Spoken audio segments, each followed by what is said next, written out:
오늘 우리에게 주신 하나님의 말씀은 출애굽기 23장 10절에서 19절의 말씀입니다. 너는 6해 동안은 너의 땅에 파종하여 그 소산을 거두고 7째 해에는 갈지 말고 묵혀두어서 내 백성의 가난한 자들이 먹게 하라. 그 남은 것은 들짐승이 먹으리라. 내 포도원과 감람원도 그리하였지니라. 너는 6해 동안에 내 일을 하고 7째 날에는 쉬라. 내 소와 나귀가 쉴 것이며 내 여종의 자식과 나그네가 숨을 돌리리라. 내가 내게 이른 모든 일을 삼가 지키고 다른 신들의 이름은 부르지도 말며 내 입에서 들리게도 하지 말지니라. 너는 매년 3번 내게 절기를 지킬지니라. 너는 무교병의 절기를 지키라. 내가 내게 명령한 대로 아비벌을 정한 때에 1해 동안 무교병을 먹을지니 이는 그 달에 내가 애굽에서 나왔음이라. 빈손으로 내 앞에 나오지 말지니라. 맥추절을 지키라. 이는 내가 수고하여 밭에 뿌린 것의 첫 열매를 거둠이니라. 수장절을 지키라. 이는 내가 수고하여 이룬 것을 연말에 밭에서부터 거두어 저장함이니라. 내 모든 남자는 매년 3번씩 주 여호와께 보일지니라. 너는 내 제물의 피를 유교병과 함께 드리지 말며 내 절기의 제물의 기름을 아침까지 남겨두지 말지니라. 내 토지에서 처음 거둔 열매에 가장 좋은 것을 가져다가 너의 하나님 여호와의 전에 드릴지니라. 너는 염소 새끼를 그 어미의 젖으로 삼지 말지니라. 아멘. 우리는 지난 어제의 말씀을 통해서 우리 하나님을 사랑하는 것이 구체적으로 이웃 사랑으로 나타나게 된다라는 말씀을 나누었습니다. 원수를 돕는 파격적인 수고와 다수의 횡포에 휘둘리지 않는 이 언어 생활, 또 약자를 향한 공정한 배려, 이 모든 것이 십자가의 은혜를 깨달은 자가 마땅히 살아가야 할 삶의 방식이었습니다. 우리의 구체적인 순종은 이웃 사랑을 넘어서 이제 하나님을 향해 가고 있습니다.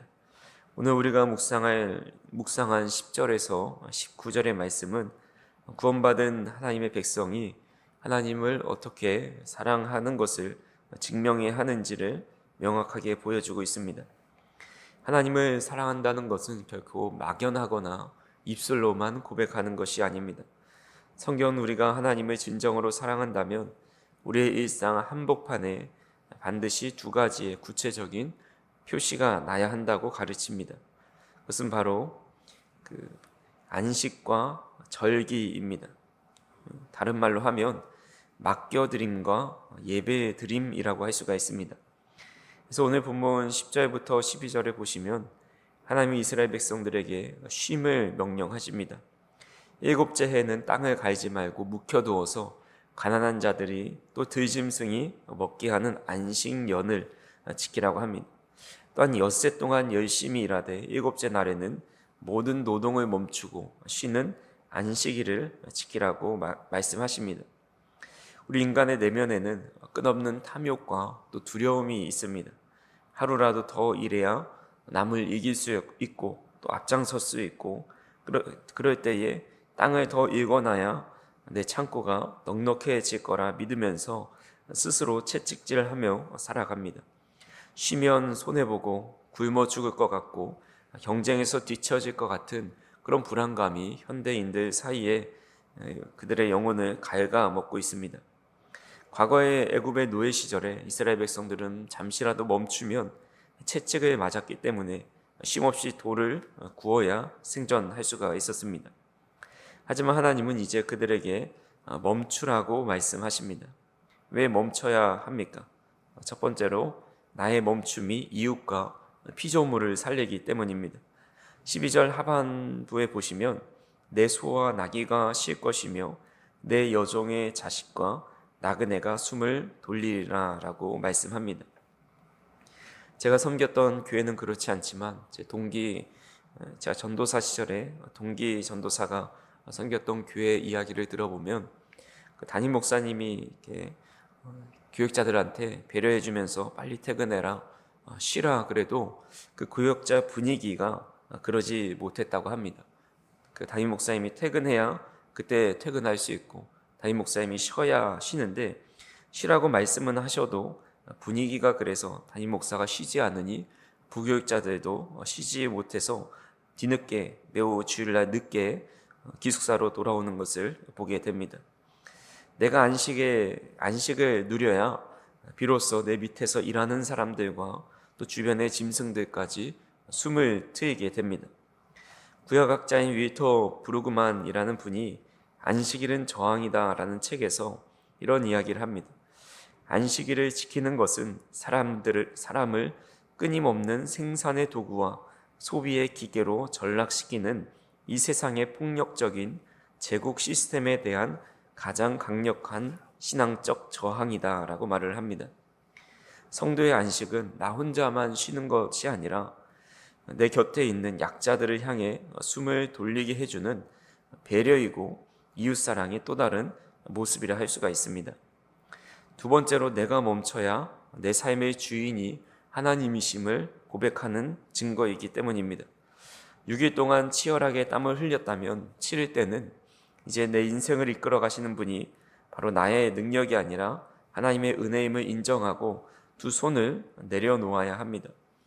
내가 농사를 1년을 짓지 않아도 7째 해에 그 1년의 모든 삶을 책임져 주신다는 강력한 믿음의 고백이 바로 이 안식에 담겨 있습니다. 내 시간과 소유의 주도권을 기꺼이 하나님께 넘겨드리는 이 전적인 신뢰와 맡겨드림이야말로 우리가 하나님을 사랑한다는 가장 아름다운 증거가 됩니다. 간절히 바라기는 저 우리 성도님들이 안식을 잘 누리고 또 안식년의 정신을 우리의 삶에 잘 가지고 있어서 내가 모든 삶을 일구어가는 것이 아니라 우리의 삶을 일구어 가시고 또 인도하시는 분이 바로 하나님이심을 늘 고백하며 우리의 일상을 하나님 앞에 맡겨드릴 수 있는 그런 믿음이 있으실 수 있기를 간절히 소망합니다. 이어서 하나님은 14절부터 17절까지 이스라엘이 매년 지켜야 할 3번의 절기에 대해서 말씀합니다. 무교절과 또 맥추절과 수장절이라고 하는데 이것이 바로 유대의 3대 절기이죠. 하나님은 너는 매년 3번 내게 절기를 지킬지니라 라고 말씀합니다. 우리 인간은 망각의 존재입니다. 은혜는 흐르는 물에 새기고 원한과 상처는 바위에 새기는 것이 바로 우리 인간의 모습입니다. 우리의 삶에 조금만 편안해지면 이것이 내 힘으로 이룬 것으로 생각하고 또 하나님의 은혜를 금세 잊어버립니다. 또한 조금만 궁핍해지면 세상의 우상을 쫓아 그 궁핍을 벗어나려 하는 것 또한 우리의 모습입니다. 그래서 하나님은 1년의 주기 속에서 3번의 절기를 의도적으로 심어 놓습니다. 세상의 궤도를 따라가지 말고 다시 은혜의 십자가 앞으로 그 중심을 맞추도록 우리를 예배의 자리로 부르시고 있습니다. 그래서 이 세 절기는 이 4계절을 고스란히 담고 있는데 무교절은 이제 유교절이라고도 하는데 6월절이라고 하는데 이 무교절에는 우리 태양력으로 3월에서 4월에 지킵니다. 그들을 애굽에서 출애굽하면서 이 장자의 죽음으로부터 건져주신 그 은혜를 기억하는 절기이죠. 그래서 맛없는 무교병을 먹으면서 우리 과거의 노예였던 삶, 하나님께서 구원해 주신 그 놀라운 은혜를 기억하는 시간입니다. 또 맥추절, 또 오순절이라고 합니다. 맥추절은 5월에서 6월에 지키게 됩니다. 약속의 땅에 들어가서 첫 수확의 기쁨을 거둔 그런 것을 나누는 시간입니다.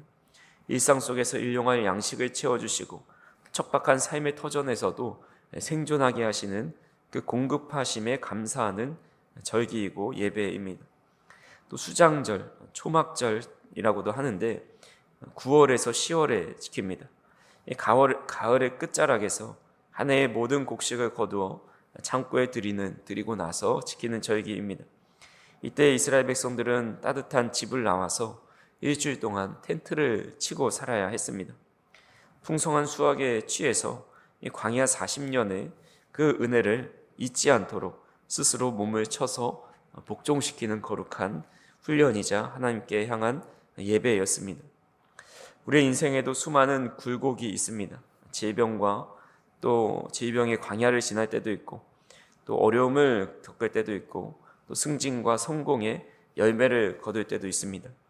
자녀 양육에 무거운 짐을 질 때가 있고, 인생의 황혼기를 맞아서 수장절처럼 삶을 정리할 때도 찾아옵니다. 그 모든 인생의 절기마다 하나님의 은혜가 필요하지 않은 순간은 단 한순간도 없습니다. 이 바쁘고 분주한 삶의 한가운데서 한 해가 바쁘게 돌아가지만 어떤 상황 속에서도 시간을 구별하여서 하나님을 기억하는 절기, 또한 일주일을 살아가면서 하나님을 다시 한번 하나님께로 방향을 돌리는 주의를 잘 지키면서 예배하는 것이 바로 인생의 방향을 잃지 않고 또 하나님의 은혜를 늘 기억하게 하는 그런 장치가 된다라는 겁니다. 그렇게 저희 성도님들이 절기를 지켜나가는 것, 또한 주님 앞에 나와 예배하는 이 시간들을 통해서 다시금 늘 하나님의 은혜를 기억하며 살아가실 수 있기를 간절히 소망합니다. 마지막으로 본문 18절과 19절은 하나님을 예배하는 자들이 어떠한 태도를 가져야 하는지 두 가지 독특한 규례로 교훈하고 있습니다. 첫 번째로는 우선순위의 원리입니다. 19절 상반절에 보시면 내 토지에서 처음 거둔 열매에 가장 좋은 것을 가져다가 너희 하나님 여호와의 전에 드리라 라고 명령하십니다. 다 쓰고 남은 찌꺼기나 짜투리를 드리는 것이 아닙니다. 내 삶에 가장 처음 것, 가장 귀한 것을 구별하여 드리라 말씀합니다. 그런 의미에서 우리가 하루를 시작하면서 가장 귀한 첫 시간인 이 새벽을 구별하여 드리는 것이 얼마나 귀한 일인지 모릅니다. 우리의 소득의 첫 열매를 온전히 구별하여 드리는 것, 또 우리의 모든 일을 할 때에 가장 귀한 것을 하나님께 드리는 마음으로 살아가는 것이 바로 내 인생의 1순위가 돈이나 또 내 능력이 아니라 오직 하나님이심을 진실로 증명하는 그런 신앙 고백의 모습이라 할 수가 있습니다. 또 두 번째로 세상을 거스르는 거룩함의 원리입니다. 19절 하반부에 보시면 매우 특이한 명령이 등장합니다. 너는 염소 새끼를 그 어미의 젖으로 삼지 말지니라 라고 말씀합니다. 이것은 당시 가나안 지역의 이방인들의 농사의 풍요를 기원하면서 행하던 잔인한 주술적인 풍습이었습니다. 어미의 젖은 본래 새끼에게 생명을 공급하기 위해서 주시는 아름다운 생명줄이라고 할 수가 있습니다.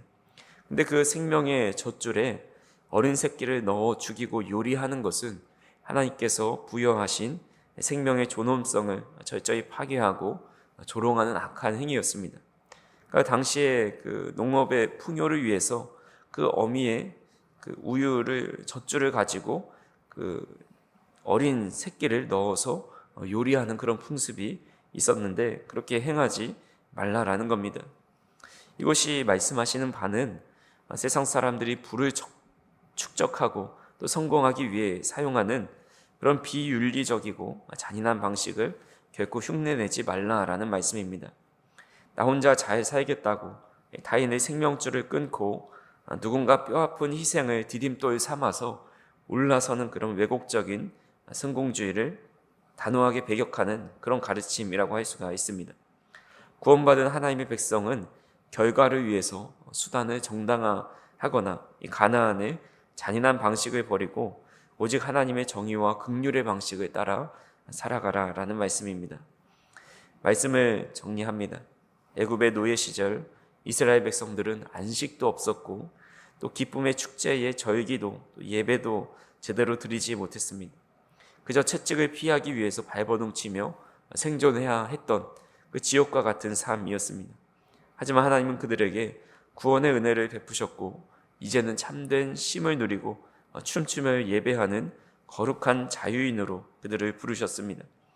그래서 이런 은혜를 알고 또 그런 은혜를 주신 하나님을 사랑한다면 구체적인 삶의 순종으로 그 사랑을 우리 또한 증명하며 살아가야 합니다.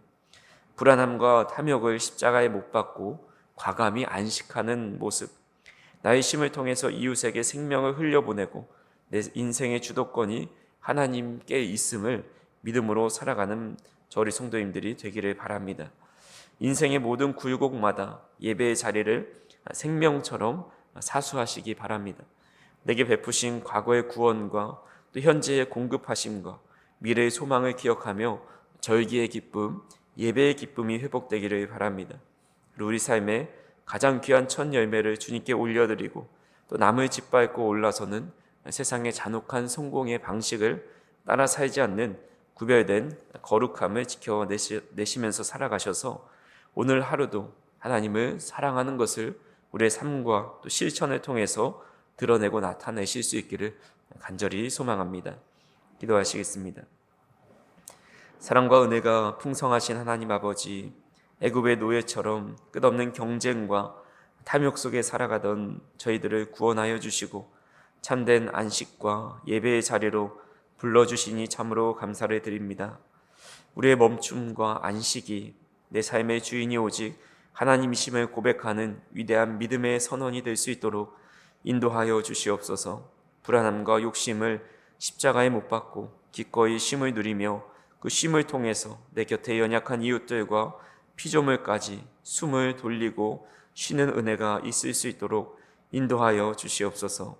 우리의 인생의 모든 계절마다 베풀어 주신 구원과 공급하심을 결코 잊지 않게 하셔서 무교절과 맥추절과 수장절을 생명처럼 지켰던 이스라엘 백성들처럼 바쁘고 분주한 일상의 한복판에서도 변함없이 예배의 자리를 사수하는 거룩한 주님이 백성이 될 수 있도록 인도하여 주시옵소서.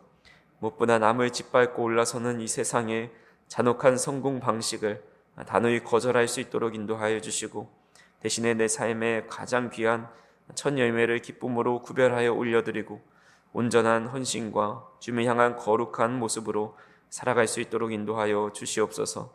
오늘 하루도 우리의 시간과 물질과 그리고 우리의 건강이 온전히 하나님을 사랑함을 증명하는 모든 일들이 될 수 있도록 인도하여 주시옵소서. 마음의 평안함을 덧입혀 주시고 기쁨과 감사함으로 삶의 예배를 이어가는 우리 모두가 될 수 있도록 인도하여 주시옵소서. 예수님의 이름으로 기도하옵나이다. 아멘.